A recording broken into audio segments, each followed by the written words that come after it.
Welcome back. I'm coming to you for my second episode of Inspired. Again, here in the forest. I've made myself a little seat, but it's a little bit cold to sit down. So I think I'm just going to take you with me as I walk in the forest. This is my current situation. And today is, whenever it is you're listening to it, but today is January 20th, 2024, which, as some of you might know or not know, is the beginning of the age of Aquarius, officially. Yes, I know you're probably all having that song enter your heads, that dawning of the age of Aquarius. Yes, that's been replaying in my mind quite a bit lately. But what I wanted to do today in this episode of Inspired is to talk to you a little bit about what it feels like or what awakening really means. So, what it means to me in the experience that I've had and in the experiences that I have witnessed and held space for many people that I've worked with as I've been doing this healing work for the past 3 years. When I did wake up to this different version of the world and this different version of me, it was exactly 5 years ago right now. So it was early 2019. It might have even been early 2018. It was early 2019. So exactly 5 years ago now. Before all, actually it was more than that because it was exactly a year before all of the craziness started in 2020. So at that time, I was starting to move through just different sort of experiences of my reality. So I would, and I've often told some of you who I work with, I definitely was not someone who was spiritual prior to that time. I believed in a higher power. I trusted that there was. I guess you could say that I wasn't what you would consider woo-woo or or spiritual in any way. And as I walk along, I'm kind of jumping into a few potholes here, but it goes with the territory when you're out here in the forest. So the experience has really anchored in and taught me a lot about what I was told then that all of us are going to move through or go through. And now, as I sit 5 years outside of that experience and have had time to spend time and work and hold space for many other people who are going through, you could call it a spiritual awakening, you could call it a dark night of the soul, you could call it evolution, is what I like to call it, you could call it ascension. So basically, the way that I understand things now, today, with my other abilities to tune in, let's say, to other understandings of reality. So prior to 2018, I certainly would not have called myself a medium. I would certainly never have suggested that I could tune into sort of spirit or spiritual experiences. It felt very foreign to me. So when that began to start happening in 2018, it was really scary and jarring. And there wasn't a lot of point of reference for me at the time. So I didn't really know anybody who was quote unquote spiritual or understood what it was that I was going through. So I started to have radio dials moving, light fixtures going on and off, things that were actually, visible to the naked eye. And then the things that were not visible to the naked eye, including a crazy extreme synchronicities, crazy extreme knowings, and then came the connections that were being placed in front of me to start to unpack or understand. So people started to come into my life that had little pieces of the pie, little golden nuggets, I like to call them, or breadcrumbs, about what I was uncovering about myself and about the reality of the world that I thought was, reality at face value. So I started to just sort of follow the flow and meet the people that were put in my path. Each of them seemed to give me a golden nugget of some kind. There was Debbie, you know who you are when you're watching this, who was the first person to introduce me to the pendulum. I'd never heard of it before. I didn't know what a pendulum was. And we were sitting in a Starbucks, and she had a necklace on, and she asked me if I'd ever used one before. And of course, I said no, and here we were sitting in a Starbucks. And if any of you have seen the way my pendulum moves, you can understand why I would have been a little alarmed. So she showed me how to use it. She said, ask it your yes. And here we were in the middle of a Starbucks, and it started to spiral like crazy, as mine does. And then and there, I knew something really big was happening. I knew I wasn't doing it. I was a little bit concerned about whether or not I was going to be looked at a little strangely in the Starbucks, as when I asked it the no, it started going another way. So that was my first parlay into using a pendulum and understanding that I certainly felt that I was involved in how the pendulum was moving energetically, but I know I wasn't moving it. So she then continued to tell me a story about something that all of a sudden felt like it was a knowing or something that I had to know about. And then other situations happened or kind of unfolded out of that. I explained to her what was happening.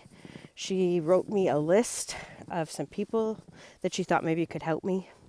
So one of the things about having an experience like what I'm describing, so an awakening, so understanding that reality isn't quite what you thought it was, and that it is different and evolving, is you really need support. You really need people around you who, even if they don't understand exactly what you're going through, so I wouldn't say that Debbie did understand exactly what I was going through at the time, but she was able just intuitively to point me in the right direction of some people that could help me.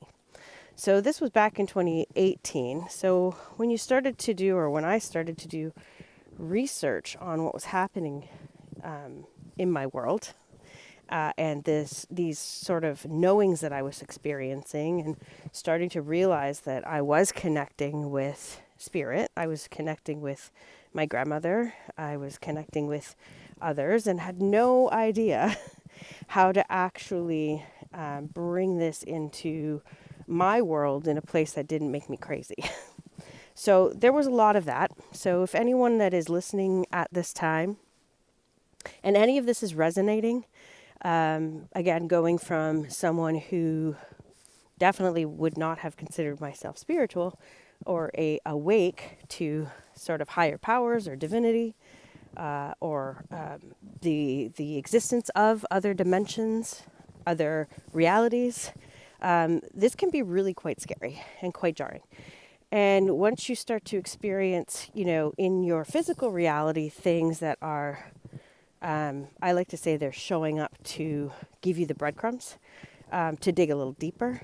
Sometimes it gets frustrating and isolating, and you may go through various emotions. And I've worked with a lot of people now who have experienced some type of journey like I'm describing. So a few things that you'll look out for is obviously number one is the belief that you might be crazy. And it sounds really funny that I'm saying that, but it is not. Hello. Oh, what a beautiful puppy. Jasper, he's very friendly. Oh, look at Jasper. Oh, hello. Beautiful. Isn't it? Yes, it's a gorgeous day. Have a good one. So what you might be experiencing is feelings like craziness, or you're feeling scared a lot of the time. So what I know now is that your nervous system, when you are evolving or waking these other parts of you up that, let's say, were dormant before, is that a lot of those parts of you need to sort of reintegrate, okay? Because for me, I lived 40 some odd years of my life without these abilities or these perceptions or the experience of life that way, right? So you're definitely going to move through a time where you feel very ungrounded, okay? You might feel crazy. You might feel very isolated. You might feel like alone, as I felt, because I didn't really feel that anyone understood what was actually really happening to me as I was perceiving it. So what you really want to do, if this is something that you've moved through or you're moving through now, okay, is you want to make sure that you ground yourself. So first things first is always know that you're safe and that you're protected, and that anything that is happening to you is always happening for you. So definitely surround yourself as well with others that can help support you in the journey that you're on. So a lot of people describe experiences of awakening as something that happen over time. So just because maybe you're not experiencing it in the short time period that I did, mine was over about 2 to 3 months. Some people are experiencing this sort of awakening part a lot longer. So some are experiencing it a year or longer, and some are kind of popping in and out. So, they may be fine for a month, and then it kind of all, quote unquote, begins again. So, and what it is again, just different ways of experiencing or understanding your reality that were different than they were before. And that's actually how I would describe awakening. A lot of people have asked me lately how I would define what an awakening really is. So that's it. I would describe an awakening as a awakening to a reality that is different than it was in the past. So that can mean any number of things. But for most of us, that means waking up to the experience of your reality as, so sort of this would be a simple walk in the forest where now it feels wondrous. The snow is extra white. I can sense energy. I can feel energy. And so this was kind of the start, and it will be sort of the start. And when it's time for you to really wake up, like it was for me in 2018, so many times I believe that we go through like a period of resistance as well. So, or many periods of resistance. So those could be seen as mini ego deaths, dark nights of the soul, maybe midlife crises. But usually what happens is if we do not, there's only so long we can resist until we really need to take a look at what is going on and why the shifts are happening in your life. So for me specifically, my 30s were, I can look back now and see that there were a lot of mini awakenings leading up to what happened in 2018 and the evolution of who I've become now. But my 30s were a series of ego deaths, a series of deaths of a perception of who I was as well. So many of you, I mean, I don't know who doesn't as a human on this planet, have experiences that they're moving through or have moved through. They could be relationships, endings, or career shifts and changes. And I feel even living where you're living, moves, and all of these can be seen as many sort of awakenings in themselves. So I truly believe that all of those things were leading me on a path to really just unraveling everything that I thought I was, or that I had carefully constructed about who I was, to make room for this version of me that has come in and is continuing to come in. And that's what I believe was my journey. So although it felt like it was a very quick awakening in 2018, that I feel that I had been sort of on that path of unraveling, the false versions of me or the versions that weren't serving me any longer, for many years prior to that. So also some people can experience awakening as almost a rebirth or a reawakening, to a version of them that maybe they were in an earlier time in their life. So a lot of people that I work with that are experiencing what I'm describing are also people that they always say, well, I was always interested in spirituality, or, I used to use tarot cards, or I remember experiencing these things as a child. So if you're one of those people, your awakening journey is likely sort of stretched out and longer, and therefore you probably don't experiencing the jarring impact that, let's say, someone like myself experienced, who, and I truly believe we all know our souls know our journeys, and they keep us safe in whatever place we are at whatever time we're at until we're ready. But if you're going through a longer awakening journey, there are other sort of challenges that come up into play. There's a lot of people like that have a lot of trauma and a lot of fear around what they experienced in their early journey. So when they were younger and saw things and it frightened them and they didn't want to see them anymore. People that were maybe felt that they didn't belong in their early childhood, their teenage years, or even their early 20s, and sort of shut down their gifts and abilities or their perceptions of the world around them. This is all very, very normal. So these types of awakenings can be equally as traumatic, and they can also lead to, I guess, a little bit of psychic PTSD, in maybe wanting to resist bringing that part of you back. So I see a lot of this as well.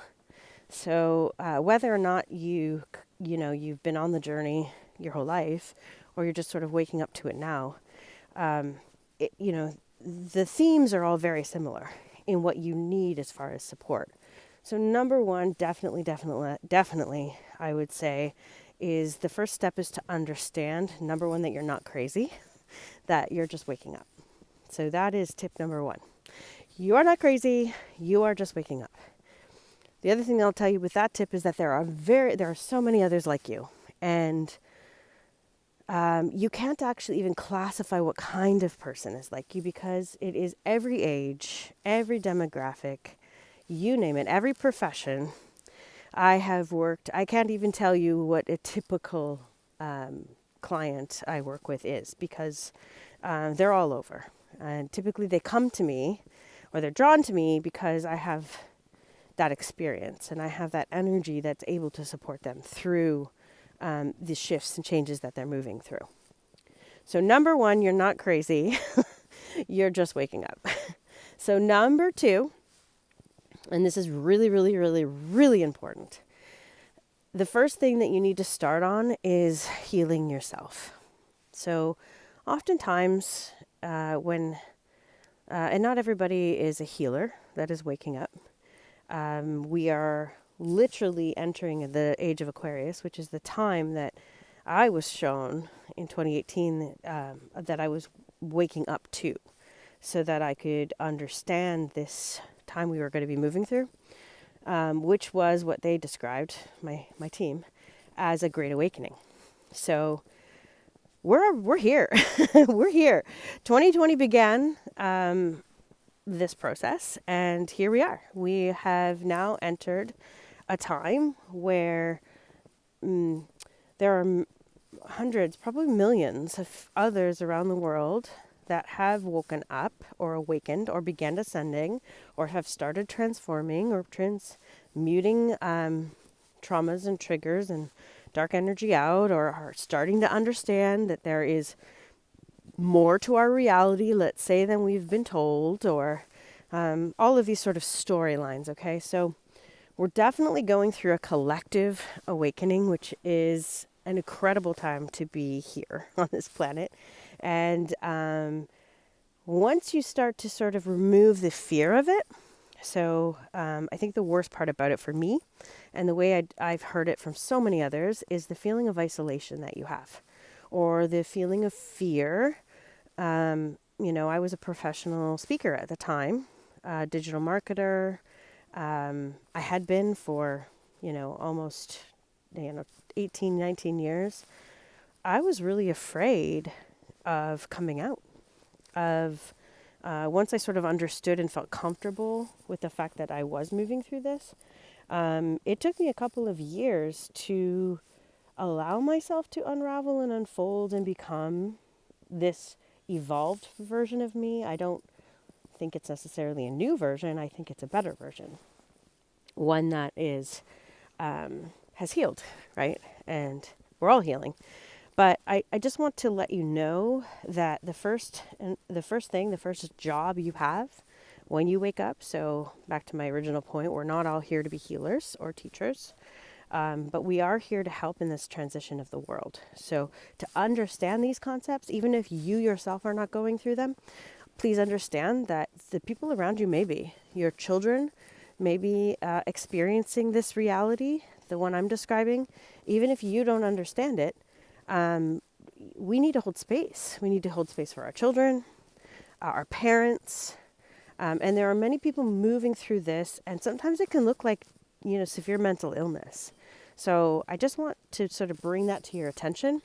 And this is why the point number 2 I need to make is the first thing that you need to do, if it's you that is moving through this, is you need to figure out and take care and prioritize your health.